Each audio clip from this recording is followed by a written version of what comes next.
tugize amakuru no munsi hakaba hari zikurikira. Abanyepolitike n'abaharanira agateka kazi na muntu babandanya kunegura inyifato y'umukuru w'igihugu Valentin Ndayishimiye mu kiringo c'umwaka amaze ku butegetsi muraza kumva umushinga manza arambera nigarura n'umunyepolitike Karori Mukazi. Abasoda b'igihugu baridogera ababatwara ko batabaronse ibifungurwa bizima ni mu gihe hafi amakambi yose asigaye afungura umuceri uguriyemwo amabuye menshi mu kanya murabyumva. Bakuze twihota nyene amagiderisisi yihuta tugenda dukora nyene tugenda ducamwo nayo iryo muri ko murumva ni rimwe mu majwi y'abana b'abanyeshure baraye batanguye gukora ikibazo ca leta kibaho uburenganzira bwo kurangiza amashure yisumbuye ni kambi y'impunzi ya Mahama iri mu gihugu cy'u Rwanda nabyo murabyumva mu kanya.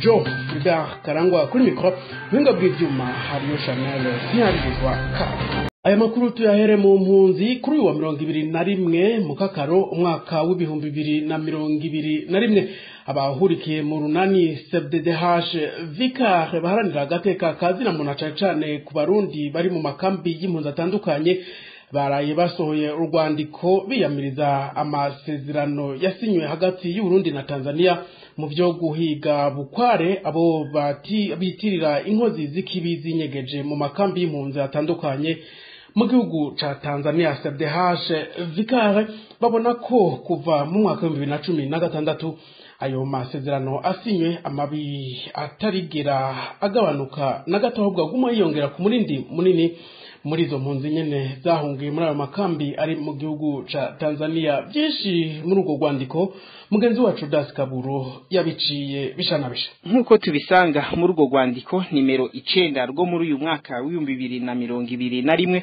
abahurikiye mu runani rw'abaharanira agateka kazi na muntu Coalition Burundaise des Défenseurs des Droits de l'Homme vivant dans les cas des réfugiés CBDH Vicar mu mpfunyapfunyo y'ururimi rw'igifaransa berekana ko kuva mu mwaka w'2016 amabi atandukanye yiyongeranije ku mpunzi z'abarundi bagorewe mu makambi y'impunzi ari mu gihugu ca Tanzania aho abatari bake muri abo banyuruzwa bakaburirwa irengero abandi bakicwa mbere bakanahagarikwa canke bagakorerwa amabi atandukanye mu gusinzikarizwa ubuzima. Ibiboneka ko hoba hariho amasezerano yihishe inyuma y'ico gikorwa hagati y'u Burundi n'igihugu ca Tanzania. CBDH Vicar bakabona ko abenshi muri abo barundi bagowe ayikivumvu ari abahunze batavuga rumwe na leta y'u Burundi abari mu mashira hamwe adakiranira ibyicaro vya politike cyo kimwe n'abahoze mu nzego z'umutekano mu Burundi. Muri urwo rwandiko CBDH Vicar bakavuga ko bamwe muri abo banyuruzwa bamaze no kurungikwa mu mabohero atandukanye ari mu gihugu cy'u Burundi mu gihe baba bahagaritswe n'inzego z'igipolisi mu gihugu ca Tanzania.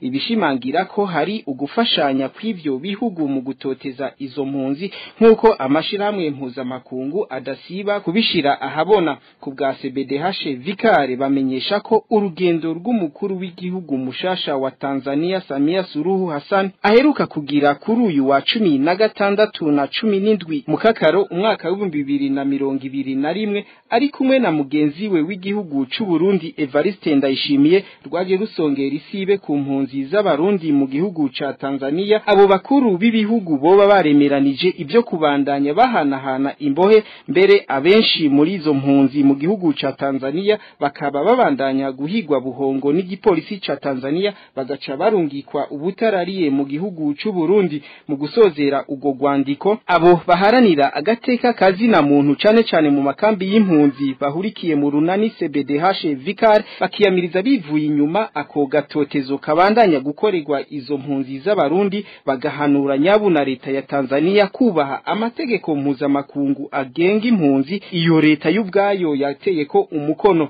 Leta y'u Burundi nayo CBDH Vicar bakayisaba guhagarika ako gatotezo bakikubita agashi bakanagura ibiganiro kubatavuga rumwe nayo amahoro arama akagaruka mu Burundi. Sharangabo Leopold icegera c'umukuru w'urunani CBDH Vicar akaba ariwe yateye ko umukono kuri urwo rwandiko kuri uyu wa 21 mu kakaro umwaka wa 2021. Odas Kaburo urakenuye narina bibabwiye imyidogo ni myinshi mu basirikare bo mu makambi hafi nka yose y'igisoda ca leta y'u Burundi.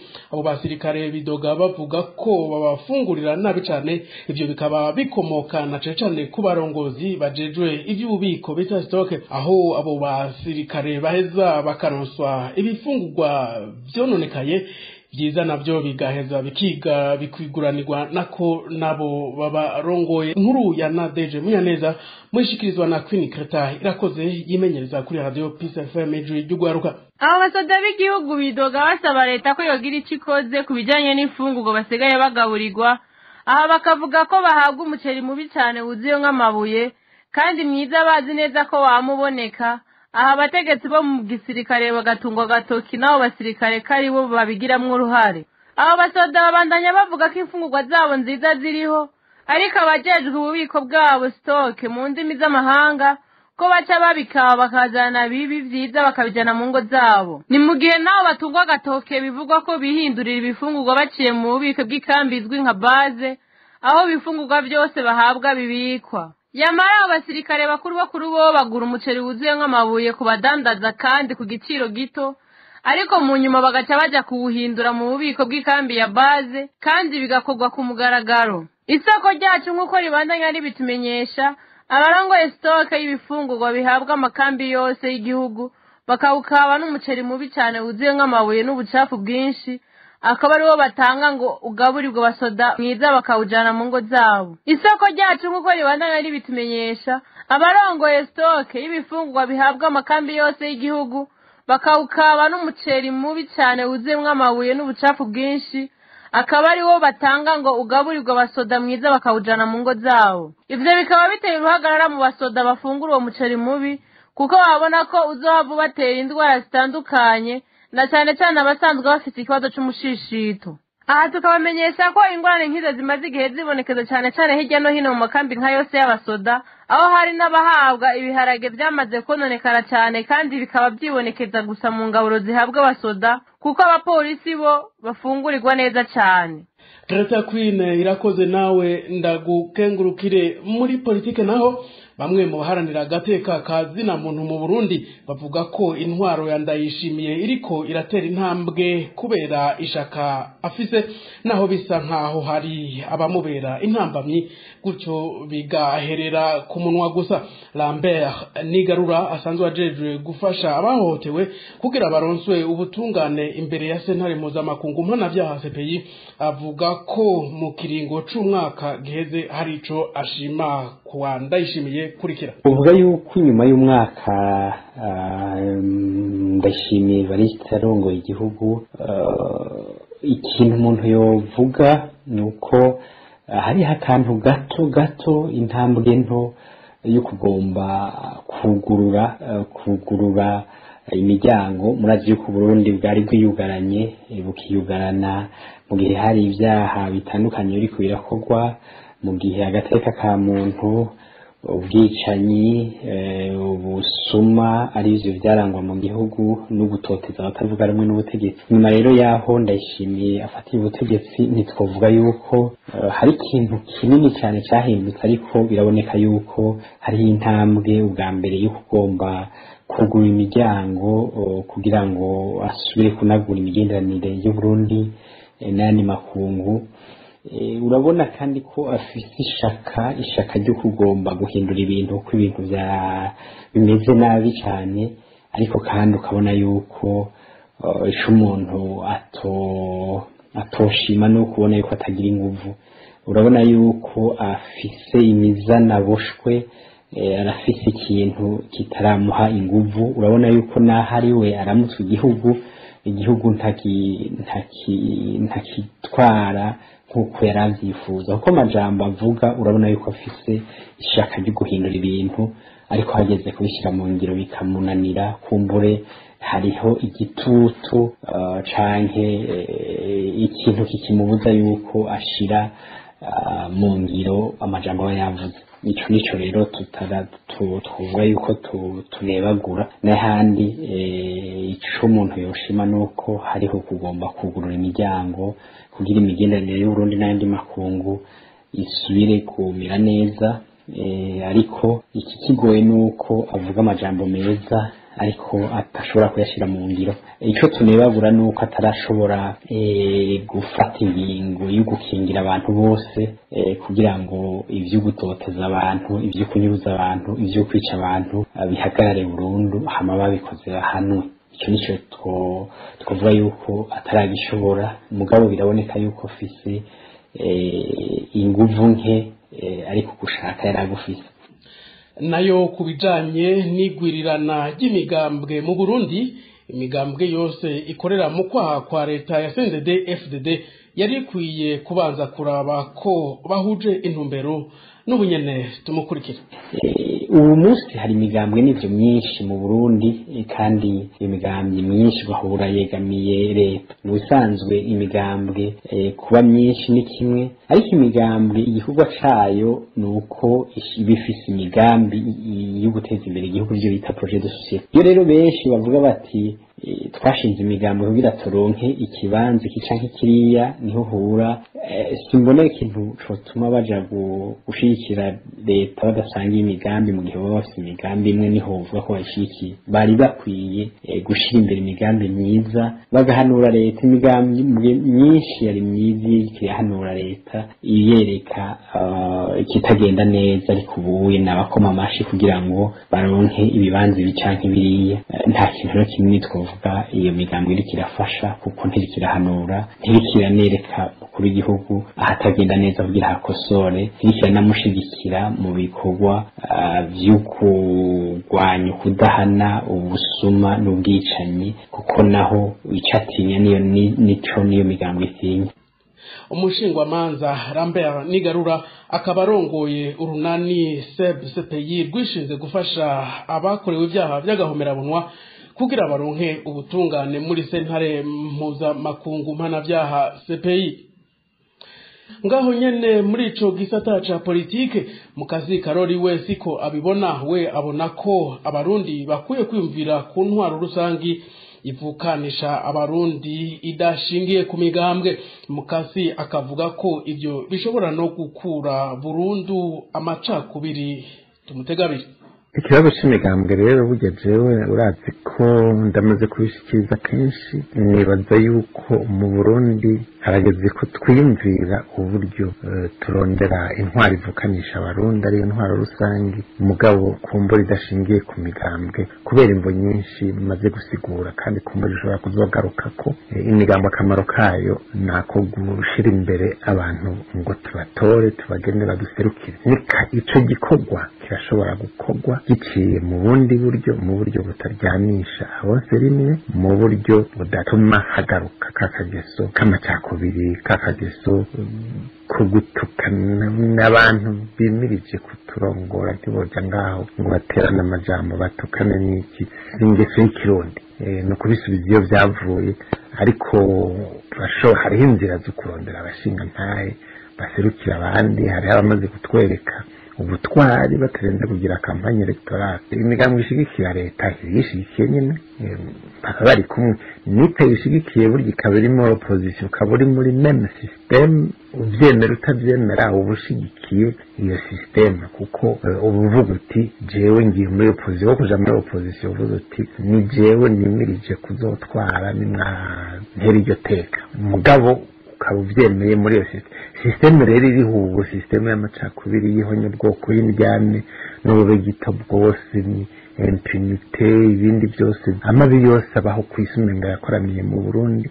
Iyo system rero ntushobora kuvuga ngo uri ku butegetsi ndamwemeje ngiye muri opposition ndamurindiriye n'ibiki. Karori Mukazi avuga ko ibikorwa niyo migambwe yaba yishigikiye leta canke igihushane c'ivyo bose imvugo ari yayindi. Uyu munyepolitike Mukazi akavuga ko akanshi bose baza bashigikira ivyiyumviro by'ihonya bwoko, na cane imigambwe yegamiye leta n'ubunyene. Karori Mukazi abitwa bose ngo baba bari ku butegetsi ubu baba batari ku butegetsi, jewe ndabyitegereje neza n'ukuri nsanga umengo bose bavuga cyo kimwe. Ntawe uvuga ati ni baki, ntabo ndumva baravuga ati amacakubiri rasisme ihonyabwoko ni ribi uwarigize ntashobora kuramutswa uburundi bose numva bariko bagwanira abitwa ngo bariki bariko bagwana ngo amasezerano azana amacakubiri avuga ibyaha ubututsi muri constitution ngo amasezerano ngo yararenzwe ko ngo nicyo cyaha gikomeye kiba